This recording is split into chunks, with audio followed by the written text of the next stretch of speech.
Hey guys, we are the marketing subcommittee from the Teen Advisory Board at Saratoga Library. We'll be showing you how to access ebooks through the Santa Clara County Library website. This service is completely free for anyone who has a library card. First, go to sccld.org.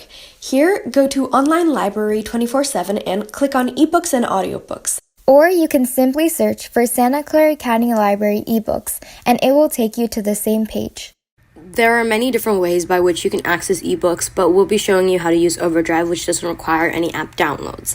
When you click on Overdrive, there's a video you can watch to get a better idea of how to use it on various devices. For your laptop, you can simply click on Go to Overdrive. Here's where they'll ask you for your library card. Once you sign in, you'll see all the ebooks and audiobooks. Pick any ebook or audiobook and click Borrow. Once you're done reading, click on your ebook account, then on Loans. You can easily return the books here. Ebooks are an excellent resource for class and free time alike. We hope you find this tutorial helpful.